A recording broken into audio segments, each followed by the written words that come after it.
Hey y'all, just gonna do a quick overview of my Dynamorphia deck that I'll be probably one tricking for the foreseeable future. Not really one tricking, I play other decks, right?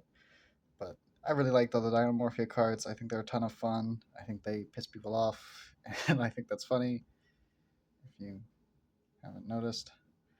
So we're gonna start with the main deck, of course, and then we'll move on to the extra, and I even have the side deck. Ignore that there are extra deck sleeves on the side deck. I promise this is a normal build of a deck with absolutely no jank at all.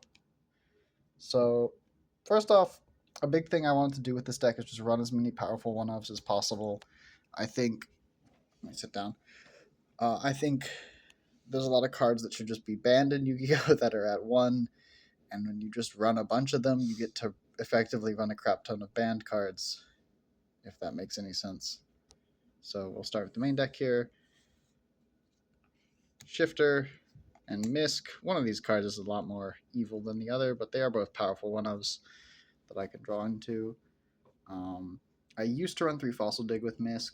This was quite nice because you could open Fossil Dig with a Theresia in hand because you ran that at 3-2. And if they let it resolve because they're like, oh,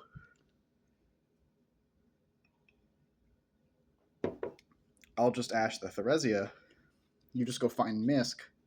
And when they go to Ash your Theresia, you just chain Misk. Or you can save Misk for later when you're flipping up spell traps, whichever you think is more valuable in the moment. Just a versatile card to leave in the deck, I think. I was originally pretty considering cutting it, though. But I think I'm going to leave it in, at least for the foreseeable locals. 3, Theresia. 2, Diplos. I mean, obviously, their names. What do you want me to say about these? They're quite good. Well, Theresia is good. Diplos is kind of a letdown, to be real. We got 2 more powerful one-ofs in Card of Demise, Pot of Prosperity. Once again, Pot's a lot stronger than Card of Demise, but they're both quite good here. And then only 2 Pots of Duality, because I was a little scared of drawing 2 of these in one hand, and Dracotail kind of eats spells for breakfast. So that's all the monsters and spells. Now onto the rest of the deck, the traps. So first off, we've got our 3 Frenzies, and there's a domain peeking out back here, and there's also 2 domains. This is just the, fusion suite in the deck. I saw someone ask running this deck as an engine, and just as a aside, I think that's both a terrible and really funny idea. But you would just run 3 Frenzy, 3 Teresia, and probably just 3 Rex Term. Am I forgetting something? I think that'd be just it. Then we of course have Soul of the Supreme King. I initially wasn't on this card. I wanted to run pure Super Poly, but the ability to just OTK your opponent out of nowhere is really strong, and it's a lot of interaction, and it pays half your life points, and it does something with all our extra deck space. It's just the perfect card for the deck. A card that is not the perfect card for the deck, but you will weirdly play and get a lot of use out of, 3 Solemn Strikes. It reads like a really bad card in the deck, but you just activate this first. It's just your opponent's usually going to lead by summoning a monster. You just go Solemn Strike, and then you start paying half your life points. And if you really, really, really need to activate one of these, you can make Stealth Bergia too. That's also an option. So that exists. Then 3 Daruma Carnocannons. This is our main board breaker and out 2 towers. I'm looking through my camera to film this instead of looking physically where I'm looking. If you notice me placing cards in the wrong place. I used to be on Ferret Flames. I am not anymore. I think it was Joseph Rothschild or Mr. MBT who said it's like a Reddit YouTube combo synergy card, and that just every Dynamorphia player runs, and I think he's kind of got a point. So, because it needs so much to be going right for you already. You need to have had a bunch of cards that say pay half your life points already for you to want to flip up Ferret Flames, and that's just not a good situation to be in. I could see it as a one-of as a Trapaholic target, but even then, eh. And then we've got Solemn Judgment, but with upside. Like, okay, technically this pops your own stuff and it becomes like a little mini game, but it's very fun, and you always have the advantage of you're the one who knows where Iron Thunder is. It's a game you have a huge advantage playing, so there's no reason to not play it. Play this card at 3. It will win you games over and over and over again. Especially because everyone always thinks it's the column Iron Thunder is in, when it's the column the thing Iron Thunder targets is in. So that's pretty cool. If see, it does have to activate on the field. If you are looking for a card that really ups the just consistency and power of this deck, though, outside of everything I mentioned so far, Trapaholic is just really good in this deck. You just chain this off the fusion traps and get any trap you want, and that's already 2 traps in grave. You just need to get 1 more in there, and then you can activate whatever you get off this the same turn. Just very good. This chains off basically anything but our counter traps too, so that's super nice. 2 Gravediggers, Trap Hole. Probably could run this at 3. This card is so good into modern Yu-Gi-Oh! This card is aged like fine wine.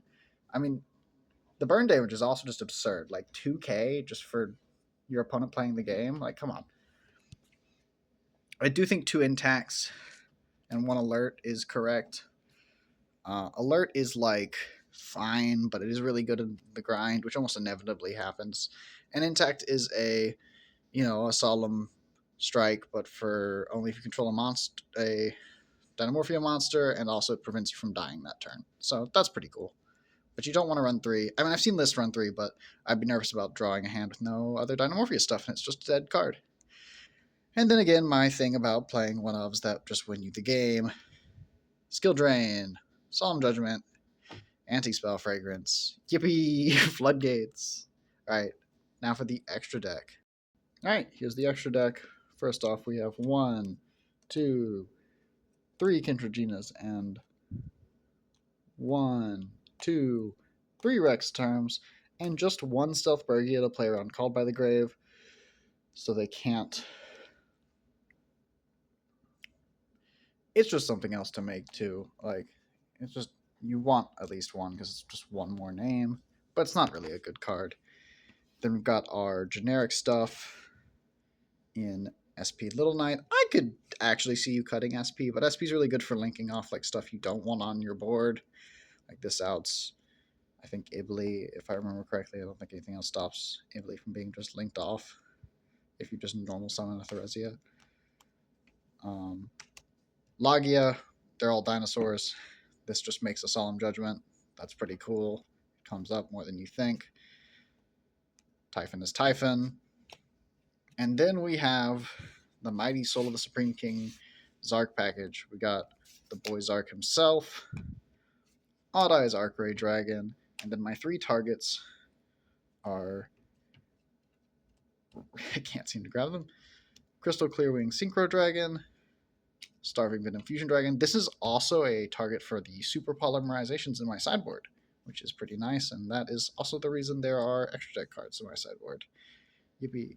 And I'm very lucky to have a good friend, shoutouts to Doss, who sent me this Brave Ice Pendulum Dragon, along with the rest of the Zark stuff, except for the crystal for these 2, and the Soul of the Supreme Kings themselves. He is awesome for that, and I'm really excited to try this card out on people because I think it's really funny.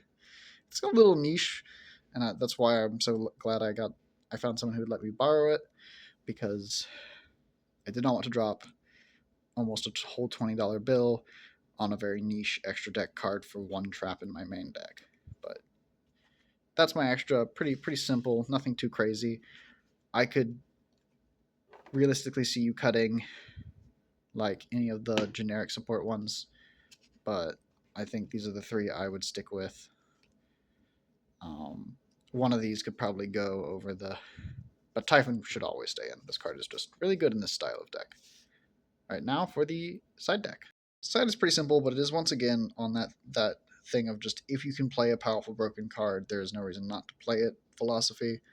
3 Droll and Lockbird. If the deck you're playing against dies to this, it dies to this really hard. Same with Soul Drain. This card is actually crazy. Against the right decks, of course, but not good enough that you main deck it. Magic Deflector is a card I'm excited to try. I saw this in LX Yu-Gi-Oh's thing. He took to Dynamorphia list. He took to YCS Bologna, and I was just blown away by this. Just hits so much. It's a negate, so it doesn't. You can chain it because it's a negate. It's everything but normal traps, so that does come up, but it stops so many like relevant things.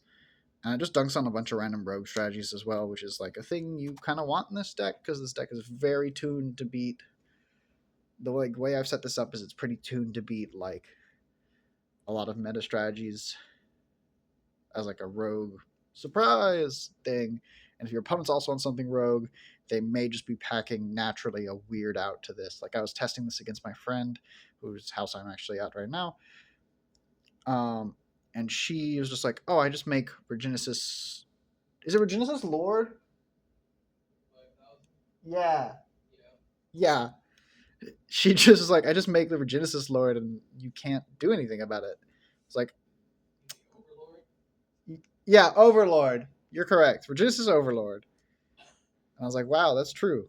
Good thing. Good thing I'm not going to come up against Regenesis too often. I hope, at least." But Magic Deflector is an exciting card for me to try against like a bunch of like random decks. Like this is good against Canine because it's a continuous and a quick play spell, so that's interesting.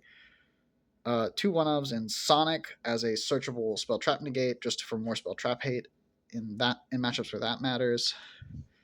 And the Black Goat laughs as a trapaholic target, and I'm kind of curious about just main decking this card and then just waiting to see what your opponent is on and using matchup knowledge to just nuke something at least semi-relevant. But for now, it's a 1-of in the side as a trapaholic target. And 3 super polys, Garura, and Mysterion. Ideally, this would be a Secretarion, but that card is really expensive, so we're not on that. And then we're going to just get back to like closing thoughts, and that's the video. So just as a quick overview, also another shout out to DOS for these awesome sleeves. I love these to death. They're so cool. I think Dynamorphia is not exactly well positioned, but it's always on the cusp of being just an annoying deck that your opponent might just have thought they were never going to go against, and so you just get to beat them over the head with big women and an annoying floodgate. I also just think this deck, even when your opponent knows what you're on and is packing outs to it, just has so many random sequencing tricks. Like, of course, there's all kinds of obvious ones, but like Daruma Karma Cannon over Zark, but like that's more of a combo than like sequencing mattering. So like, but like there's all kinds of stuff. Like Alex Yu-Gi-Oh mentions again, shout outs to that channel. Don't fire this every turn the second standby phase starts. Like this can be used to waste a lot more resources and things like that off your opponent. And it's just a really powerful card that you don't just want to burn, because what if it just doesn't affect your opponents? That's still even though this card is basically useless in hand, you are still burning a card in hand to do that. Especially because Shifter kind of can tell your opponent, narrow down exactly what deck you're on. Like obviously they're not going to be like, "Oh, they shifted me turn 1 game 1.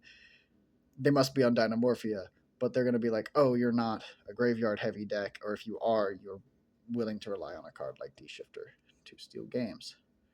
But generally, I just think Dynamorphia is really well positioned to run a crap ton of some of the most broken cards ever printed that are still at 1, either rightly or unrightly. And that gives it a lot more power than you think, because even though they're all at 1, when there's like 7 of them, there's a good chance you'll draw one. So yeah, that's the video. Thanks for watching, if you watch it all. Goodbye.